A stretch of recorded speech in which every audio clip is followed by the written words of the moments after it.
তুমি পণ্ডিত, তুমি পণ্ডিত। মহারাজ, তুমি বলো দেখি, ভগবত কৃপা কি করে লাভ করে? বলে কেন?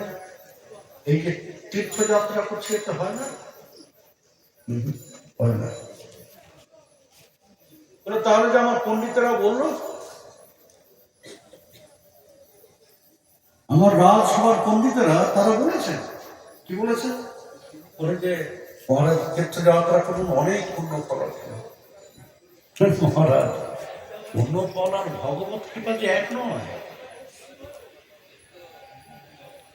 পুণ্য ফল অর্জন করলে তুমি একটা শ্রেষ্ঠ লোকে হয়তো যেতে পারো, তাও সেটা নির্ভর করবে কতটা পুণ্য ফল তোমার অর্জন হয়েছে। ঠিক ওই কোথাও ঘুরতে যাও না,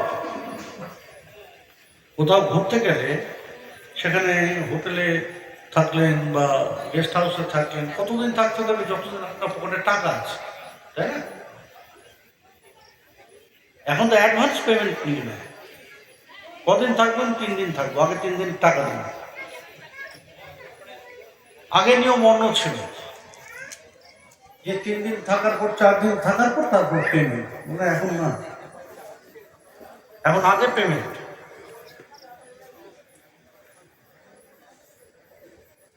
কতদিন থাকতে দেবে না? যতদিন আমার পকেটে পয়সা আছে। সেখানেও তো শ্রেষ্ঠ লোক, এমনকি স্বর্গলোক পর্যন্ত, যে শ্রাদ্ধের সময়, পিণ্ডদান দানের সময় যে বলা হয় অখণ্ড স্বর্গ প্রাপ্তি কামনায়া, এই যে ব্রাহ্মণেরা যে সংকল্প করেন, অখণ্ড স্বর্গ প্রাপ্তি কখনো কারো হয় না, অসম্ভব বিষয়। আমার সেই কর্ম যদি না থাকে, আমার সেই পূর্ণ ফল যদি না থাকে, আমি এমনি স্বর্গে যাবো? আরে গেট পাস তো থাকতে হবে, তাই না? গেট পাস না থাকলে এমনি ঢুকতে দেবে আমার?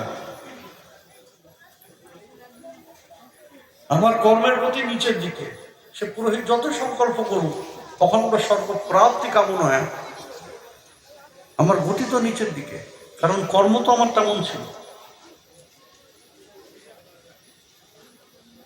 মহারাজ, ক্ষীণে পুণ্যে মর্ত লোকং বিশন্তি, যত শ্রেষ্ঠ লোকেই যাও না কেন, ঠিক যতটুকু পুণ্য ততটুকু সময় সেখানে অবস্থান করবে, তারপর আবার তোমাকে এখানে ফিরে আসতে হবে।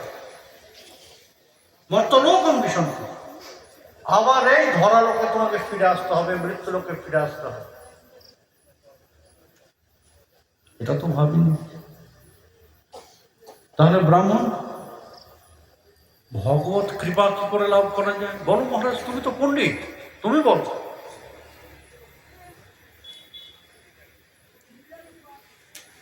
মহারাজ অনেক চিন্তা করে বলেন, আচ্ছা তপস্যা, যদি তপস্যা করি,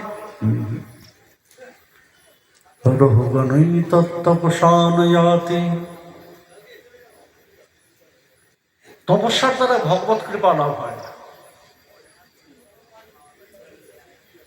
বেশ, তাহলে যাগযজ্ঞ যদি করি, অনেক বড় যাগযজ্ঞ করলাম, করতেই পারো। নচ ইজ্জয়া, তুমি অনেক শ্রেষ্ঠ যাগযজ্ঞ করতেই পারো, কিন্তু ওই বড় যাগযজ্ঞ করলে কি হবে জানো?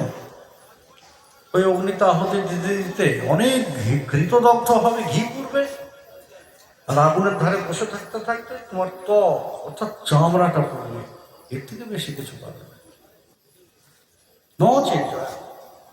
বেশ, যদি বনে গিয়ে তাকে ডাকি, রঘুন, বনে তো অনেকেই যায়, বনে গেলেই ভগবানকে পাওয়া যায়, ভগবত কৃপা লাভ হয়, এই ভুল ধারণা কেন তোমার? নির্বাপনা, তুমি বলার আগেই বলে দিই, ন গৃহাত বা গৃহে থেকেও হয় না। বেশ, তাহলে বেদ ভগবানের শ্রীমুখ মিশ্রিত, বেদ ভগবানের বড় প্রিয়। যদি বৈদিক শক্তির দ্বারা তার আহ্বান করি, মহারাজ তুমি পণ্ডিত, জানো তো বৈদিক মন্ত্রের উচ্চারণ, ছন্দ, মাত্রা, জ্যোতি, এগুলো যদি সঠিক না হয় তাহলে মন্ত্রের ক্রিয়া নেই, মন্ত্রের ক্রিয়া নেই। বললেই তো এখন সকলে মারতে চলে আসে। এই যে ঘরে ঘরে পূজা, অর্ধেক মন্ত্র বলেন, অর্ধেক মন্ত্র বলেন না, কোনো পূজা হয় না, লাভ নেই কোনো এসব পূজায়। সেসব পূজায় কোনো লাভই নেই। এর থেকে যদি নিজে একটু ফুল চন্দন, ফুল বেলপাতা, ফুল তুলসী ভগবত চরণে অর্পণ করে অনেক শ্রেষ্ঠ হয়। ভক্তি সহকারে অমন্ত্র, ভুল মন্ত্রের উচ্চারণ থেকে অমন্ত্র পূজা হয়।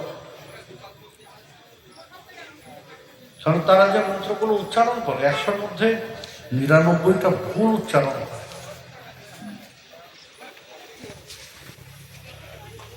নিরানব্বইটা ভুল উচ্চারণ হয়।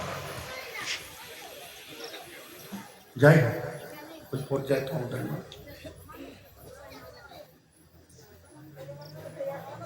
জড়ভরত বলেন যে ভগবান তুমি পণ্ডিত, বৈদিক শব্দের উচ্চারণ তুমি নিখুঁতভাবে, নির্ভুলভাবে করতে পারবে, তাহলে এটা বলতে চাইছো যে ভগবত কৃপা তুমি লাভ করবে আর আমি মূর্খ বলে আমি লাভ করবো না? না, এইভাবে ভগবত কৃপা লাভ হয় না।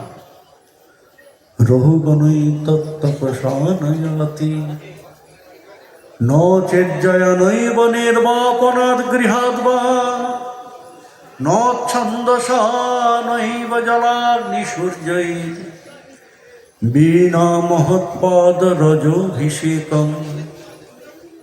হে মহারাজ, যতদিন পর্যন্ত না ভক্ত পদরজতে স্নান করছো ততদিন তোমার কিছুই হবে না। যত কিছুই করো না কেন, যত কিছুই করো না কেন,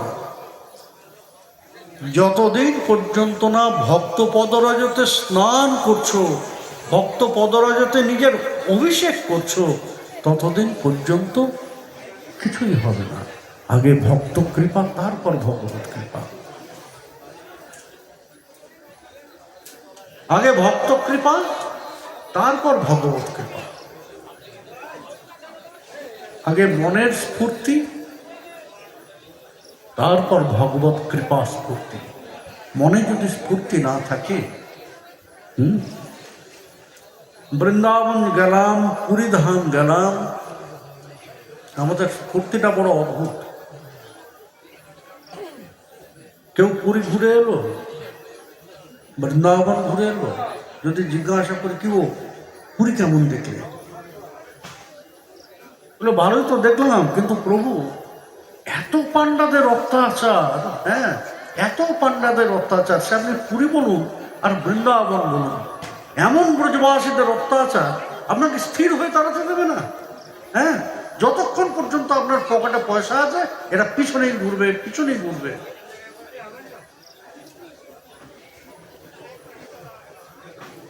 তো তখন জিজ্ঞাসা করতে ইচ্ছা হয়, কি দর্শন করতে গিয়েছে? আগে জিজ্ঞাসা করতাম কি দর্শন, কেন প্রভু জগন্নাথের দর্শন, তাহলে এগুলো কি দেখে এসেছে? না না, জগন্নাথ দর্শন করেছি। এমন হয়নি জগন্নাথ দর্শন। জগন্নাথ দর্শন যদি হতো তোমার আগে, তাহলে সেই কথাটাই বলতে যে প্রভু কি অপূর্ব জগন্নাথের দর্শন হলো। তুমি গিয়েছ এইটাই দেখতে, এই পান্ডাদের অত্যাচার দেখতে গিয়েছ। তুমি বৃন্দাবন গিয়েছ, ব্রজবাসীদের অত্যাচার দেখতে গিয়েছ। সুতরাং এইসব করে তীর্থ ভ্রমণ, এমন ভাবনা নিয়ে, এমন চিন্তা নিয়ে তীর্থ ভ্রমণ যদি আমরা যাই, বলি যে সেটা পঙ্গশ্রম, কেবল মনের ভ্রম। ঠাকুর মহাশয় তাই আমাদের উপদেশ দিলেন, তীর্থে যাও, কিন্তু তার আগে নিজের মনকে প্রস্তুত করে যাও। কোথায় যাচ্ছ, কেন যাচ্ছ, কি প্রয়োজন তোমার, সেখানে কি দর্শন করতে চাও তুমি, এই মন যদি প্রস্তুত না হয়, সেই শ্রদ্ধা যদি না জাগ্রত হয় যে আমি যেখানে সেখানে যাচ্ছি না, চিন্ময় ধাম যাচ্ছি, ব্রজধামে যাব, আগে মনের মধ্যে সেই ভাবনাটা করতে হবে। এই ধামটা যেমন তেমন নয়। ভূমিশ চিন্তামণি গণময়ী তোয় অমৃতম কথা গান নাট্যম গমনমপি বংশী প্রিয় সচি কল্পতর্ব দ্রুমা। সেখানে এই তরুলতাগুলো সাধারণ নয়, সামান্য নয়, কল্পতরু। ধূলিকণাগুলো চিন্তামণি তোয় অমৃতম, প্রতিটি জলবিন্দু সেখানে অমৃত সম্পর্ক। এমন শ্রদ্ধা হৃদয়ে জাগ্রত করে তবে যদি তীর্থে যাই, তবে হবে কাজ। বললেন যে না হলে তীর্থে যাওয়ার প্রয়োজন নেই। হৃদয়কে তোমার বৃন্দাবনে রূপান্তরিত করো। চৈতন্য চৈতামৃত তো বলেছেন, অন্যের হৃদয় মন আমার মন বৃন্দাবন, মনে বনে এক করে জানি, তাহা তোমার পদোদয় করহ যদি উদয়, তবে তোমার পূর্ণ কৃপাময়। নিজ গৃহকে বৃন্দাবনে রূপান্তরিত করো। যেখানে গৌর কথা সেটাই নবদ্বীপ, যেখানে কৃষ্ণ কথা সেটাই বৃন্দাবন। নিজের মনকে বৃন্দাবনে রূপান্তরিত করো, নিজের মনকে শ্রীধাম নবদ্বীপে রূপান্তরিত করো।